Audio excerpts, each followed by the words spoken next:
It is quite good to actually respond very quickly with analysis and understanding of what happened in the elections, very important elections indeed.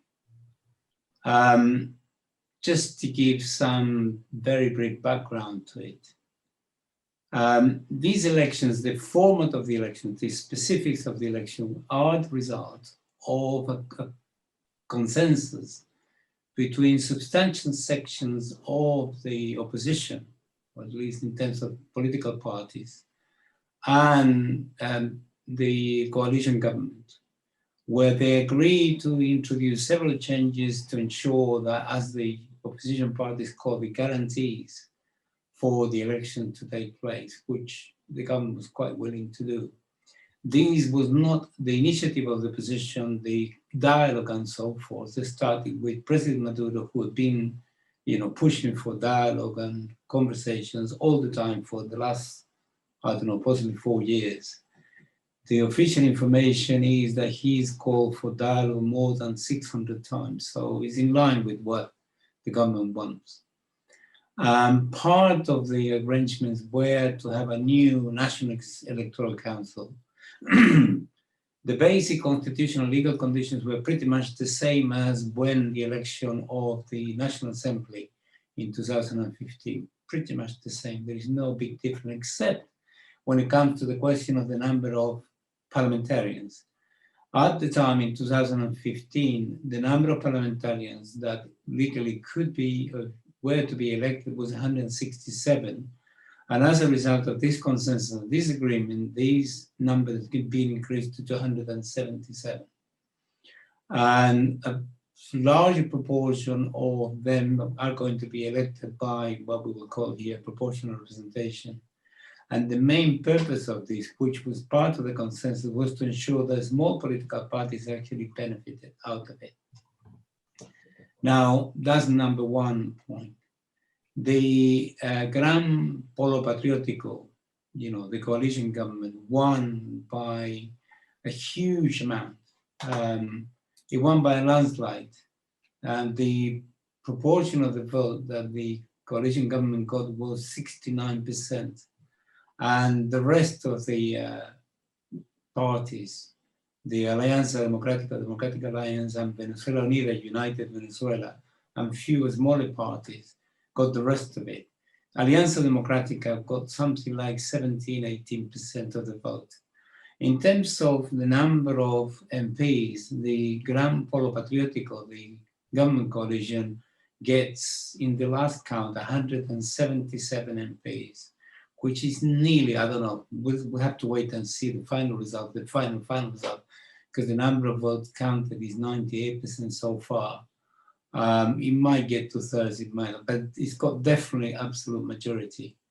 The total number of people who voted was in the region of 6,250,000, a bit more than that. It's growing all the time, but it's not going to grow but that dramatically. That's the position.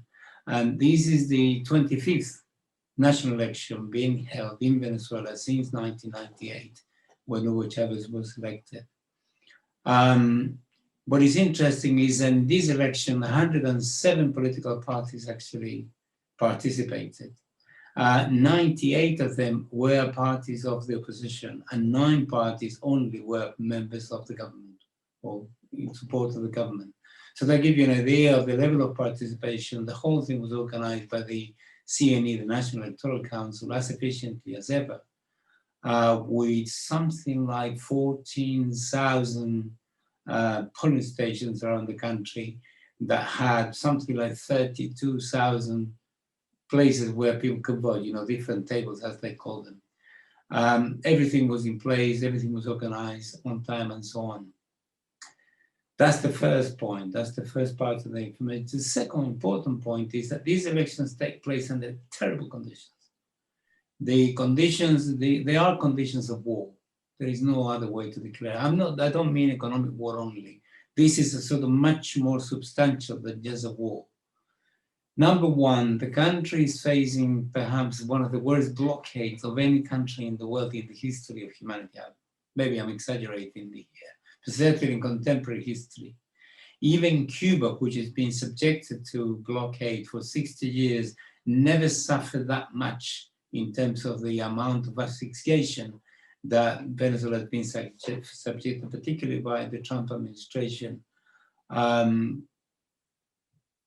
Arreza, the Minister of Foreign Affairs, but also Maduro, claimed that, you know, in 2014, compared to now, out of $100 that we are getting from various exports, by 2020, they were getting $1.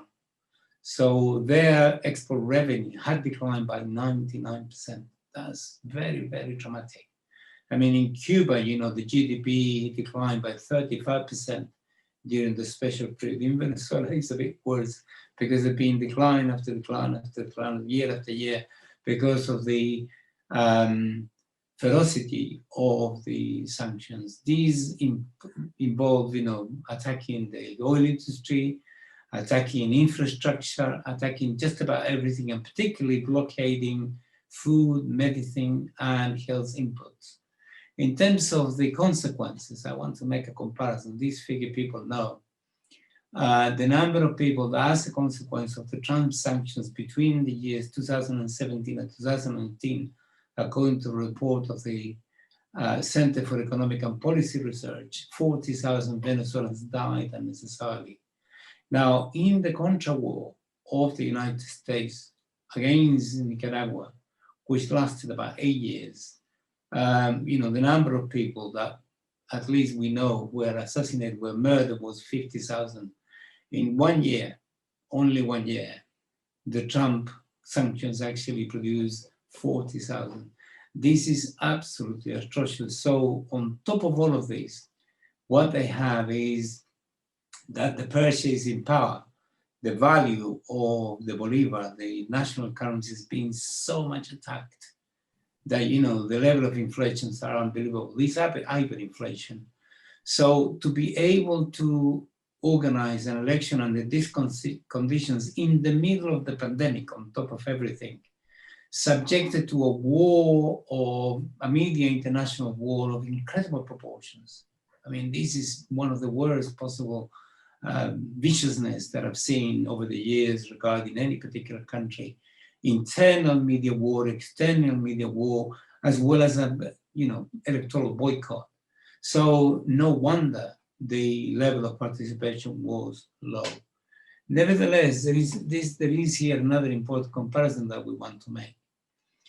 In 2005, when the opposition, following the advice of the United States, decided not to participate in the parliamentary elections of that year, or with only Chavista candidates being present, without war, without blockade, without any conditions, given that the conditions were so sort of secure, the level of participation was 25%. So it is extraordinary, if you think about it, that under these conditions, you know, this happened. 31%, 32% of the level of participation. Now, the issue now is this. There was no reason, no legal reason, no political reason, no reason of any kind whatsoever for all the sections of the opposition not to participate. The reason why they did not participate was because they deliberately have been trying to discredit this system in order to create the conditions to try to demonstrate that this is a broken system, and therefore external intervention is absolutely essential in order to rescue Venezuela from the situation it finds itself in. And that is the key reason for it. But there is no other reason. In terms of guarantees, in terms of the impeccability of the process, in terms of the number of audits, the elections in Venezuela this year, as in any year, they have 16 audits, which are, you know, absolutely clear. They take place, and they can only move to the next audit only if the first one is approved. So the 16 are going to take place. They take place before the election, during the election, after the election. There are all the conditions for anybody who want to visit. This is not a decision, the right wing that boycotted the election. This is not a decision they took because there were no guarantees. There were plenty of guarantees, all the guarantees imagined. much more than in many other places. They say not participate because of regime change policies, which they follow, under the orders of Trump and the United States. So that is the issue. Now, the United States has made a statement. Pompeo has already said that they don't recognize the election results, which is to be expected. But they say that they continue to recognize Juan Guaido as interim president. They said, we will continue with that policy, which you expect from an outgoing, defeated Trump administration official. But what is interesting is Dominic Raab issued a statement on behalf of the UK government saying, more or less parroting the same line, saying, they will continue supporting Juan Guaido as interim president, but they go further. They say, we'll still recognize him as the president of the National Assembly. The National Assembly of Juan Guaido began in 2015 constitutionally, and it ends in 2020 now. So on January the 5th, there's going to be a new reality in Venezuela, and this is extremely important. And the European Union has said that they would not send an observer mission to the elections in Venezuela because, as far as they were concerned, the elections in Venezuela did not have international standards recognized by them, which is completely ridiculous. But also they said they did not recognize the results as a result of that. But also they said they will not send an international mission, about the European Union observer mission, because they were not given enough time. The CNE, the National Electoral Council, invited them 3 months in advance. Now, how does this tally with Pedro Sanchez, the president of Spain, speaking on behalf of the European Union in February 2019, when he gave the Maduro government 8 days, I repeat, 8 days to organize a presidential election that was not in the constitutional calendar. And if they didn't do it, then they would go for the recognition of Juan Guaido. This was blackmail. And how is it possible that on the one hand, they push the government of President Maduro to go for an election, presidential election, before the calendar in 8 days, and they do not have enough time to actually, organize an observer mission 3 months in advance. So that gives you an idea of how bad it is. And I imagine that the European Union are very frightened because they've been bullied by Trump and company. And let's hope that they get better. But in their statement is 198 words. That's all there is. When the election in Honduras took place, which was a rigged election, and there was demonstrably, fraud, the European Union sent an observer mission and produced a report of 43 pages. And that gives you an idea of, how even the Organization of American States declared that election to be rigged, and they called for fresh elections. The European Union had no problem with recognizing the government, even though the president has been accused of being involved in drug smuggling, and his brother is in prison for the same thing. Let me finish with this, because I know this. I think this opens up very good, fresh opportunities. Number one, the Guaido factor is going to disappear. There's no question about it. At least the European Union doesn't go as far as the UK and Pompeo to say they continue to recognize Mr. Guaido. So we'll see how far that goes. Number two, Venezuela finally will be able to normalize institutionality, which is being badly dislocated by all of these, second government, double government, dual government, two presidents, several national assemblies, and so on. And this normality is going to create possibilities to recover the economy and to actually take many decisions that the Venezuelan government, being very respectful of their own institutionality, did not take because it needed the consent and the agreement of the National Assembly. Now that they have a majority and they have a National Assembly, they will recover their institutionality, and they should go further in many, many other possibilities. And finally, it seems to me that given that that is the case, we must organize, redouble our efforts as a solidarity movement internationally, as well as here in the UK, for several things. Number one, push for the recognition of the elections because there is no legal reason, no any reason whatsoever not to recognize them. But more important than that is to push for all governments, the UK government, the European governments, and the United States, to have a constructive engagement with the government of President Maduro. Whatever they may think about it, we want normalization, and the election demonstrates that what triumphed in this election was democracy, peace, and dialogue, which was President Maduro's line.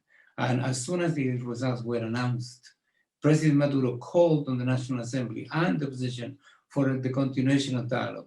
This is the way to go. So I leave it there.